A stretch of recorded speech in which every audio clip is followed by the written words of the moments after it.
जय Hind, Vande Mataram. So friends, हम लोग आज की इस वीडियो में बात करेंगे आधुनिक भारत का एक महत्वपूर्ण टॉपिक किसान आंदोलन। इससे पहले हम लोगों ने बात किया था सामाजिक सुधार आंदोलन के बारे में, यूरोपीय कंपनी के आगमन के बारे में। ये आपका पूरा कंप्लीट बता दिया गया है। तो अब हम लोग बात करेंगे किसान आंदोलन के बारे में, जिसमें हम लोग नील विद्रोह, चंपारण विद्रोह, खेड़ा विद्रोह, बरदौली विद्रोह, एका आंदोलन और सन्यासी विद्रोह के बारे में अध्ययन करेंगे।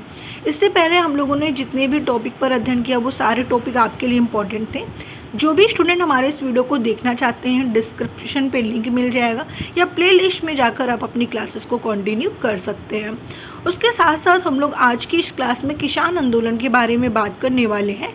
आगे भी जितने आंदोलन आपके हैं हिस्ट्री में, सारे आंदोलन को एक एक कर बात करेंगे। तो सबसे पहले हम बात करते हैं किसान आंदोलन है क्या। देखिए, किसान आंदोलन की जब यहाँ पर बात आती है तो कृषि नीतियों में सुधार करने की भावना से किए गए आंदोलन को ही कृषक आंदोलन कहते हैं, ठीक है, जिसे हम लोग पीसेंट मूवमेंट भी कहते हैं। कृषक आंदोलन किसे कहते हैं बहुत ध्यान से समझिएगा। यहाँ पर बताया गया है कि कृषि नीतियों में सुधार करने के लिए जो आपके भावनाओं में किए गए आंदोलन है उसी को हम कृषक आंदोलन कहते हैं।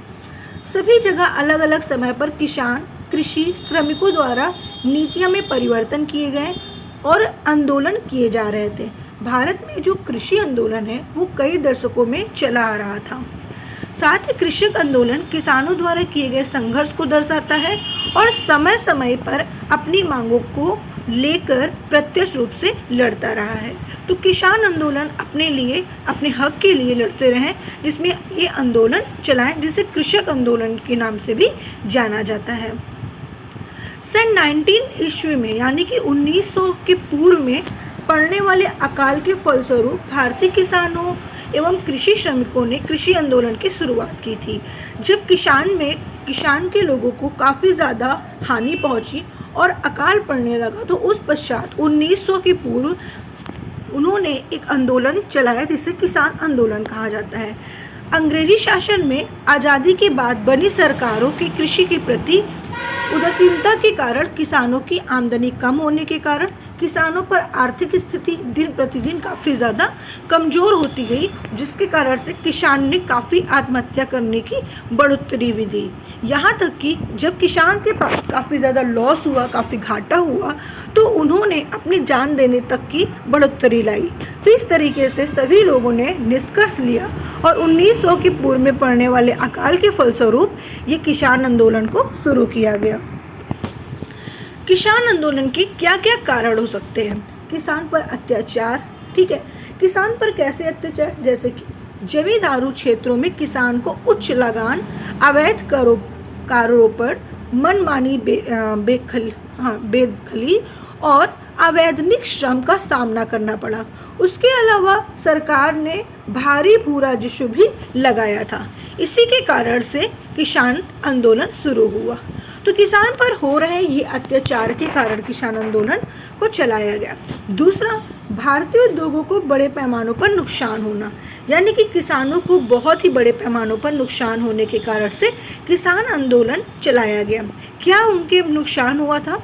तो आंदोलन का जो उदय तब हुआ था जब ब्रिटिश आर्थिक नीतियों के फलस्वरूप पारंपरिक हस्तशिल्प और अन्य छोटे उद्योगों को दमन हुआ, जिसके स्वामित्व में परिवर्तन हुआ और किसानों पर कृषि भूमि का अत्यधिक बोझ और कर्ज बढ़ाकर किसानों की गरीबी में काफ़ी ज़्यादा वृद्धि लाई गई, ठीक है, जिसके कारण से ये किसान आंदोलन चलाया गया। तीसरा कारण है प्रतिकूल नीतियाँ। ब्रिटिश सरकार की जो आर्थिक नीतियाँ थी वो जमींदार और साहूकारों के पक्ष में थी, तो किसानों का शोषण करती थी और इसी अन्याय के खिलाफ किसानों ने एक नई अवसर पर विद्रोह भी किया था। अब हम कुछ विद्रोह के बारे में बात करते हैं, जैसे कि कौन कौन सा विद्रोह था। नील विद्रोह, ठीक है, तो फर्स्ट आपका नील विद्रोह है। नील विद्रोह 1859 से 62 तक चला था। ये विद्रोह किसानों के द्वारा 1859 ईस्वी में किया गया था, यानी कि 1859 में नील विद्रोह शुरू हुआ था। अपने मुनाफे को बढ़ाने के लिए यूरोपीय बागान मालिकों ने किसान को खाद्य फसलों की बजाय नील की खेती करने की बाध्य किया था और किसान इससे बिल्कुल भी असंतुष्ट थे, क्योंकि वो अपने फायदे के लिए देख रहे थे जो किसानों को समझ में ना आया और उनका यहाँ पे लॉस ही हो रहा था। तो नील की खेती के लिए कम कीमतों की पेशकश की थी और नील लाभदायक बिल्कुल भी नहीं है। नील की खेती से भूमि की उर्वरक शक्ति भी काफ़ी कम हो जाती है। उसके अलावा व्यापारियों और बिचौलियों के कारण किसानों को नुकसान भी काफ़ी ज़्यादा उठाना पड़ा था। उन्होंने बंगाल में नील की खेती ना कराने के लिए भी आंदोलन शुरू किया था कि नील की खेती यहाँ पर बिल्कुल भी नहीं होगी। अब यहाँ पर देखा गया कि बंगाली पत्रकार हरिश्चंद्र मुखर्जी ने अपने अखबार, कौन से अखबार, द हिंदू पैट्रियट में बंगाल के किसानों की दुर्दशा का वर्णन भी किया था। आपसे यहाँ से क्वेश्चन भी पूछा जाएगा कि किस अखबार में सबसे पहले किसानों की दुर्दशा का वर्णन किया गया था, तो याद रखिएगा, काफ़ी इम्पोर्टेंट है। बंगाली लेखक और नाटककार दीनबंधु मित्र ने अपने नाटक नील दर्पण में नील की खेती करने वाले भारतीय किसानों के साथ किए जाने वाले व्यवहार का मार्मिक प्रस्तुतिकरण भी किया और यह पहली बार वर्ष 1860 में प्रकाशित हुआ था। उसके अलावा नील विद्रोह का जो नेतृत्व था वो दिगंबर विश्वास और विष्णु विश्वास ने किया था।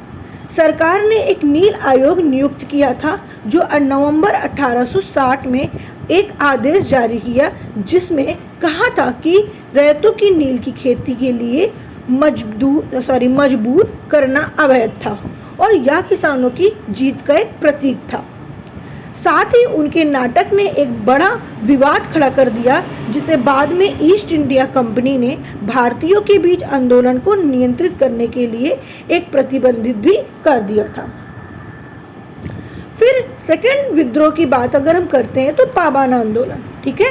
पाबाना आंदोलन में क्या हुआ, यहाँ पर देखा गया कि पूर्वी बंगाल में बड़े हिस्से में जमींदार और गरीब किसानों से अक्सर बढ़ाए गए, ठीक है। यानी कि जो पूर्वी बंगाल के बड़े हिस्से में जमींदार थे वो गरीब किसानों में अक्सर बढ़ोतरी बढ़ाई और लगान और भूमि करों की जबरदस्ती वसूलते थे। वहाँ पर 1869 में 1869 के अधिनियम के अंतर्गत किसानों को अपनी भूमि पर अधिभोग के अधिकार से भी रोका गया था। साथ ही साथ 1873 में पूर्वी बंगाल का पाबना जिले में एक कृषि लीग का भी गठन हुआ था।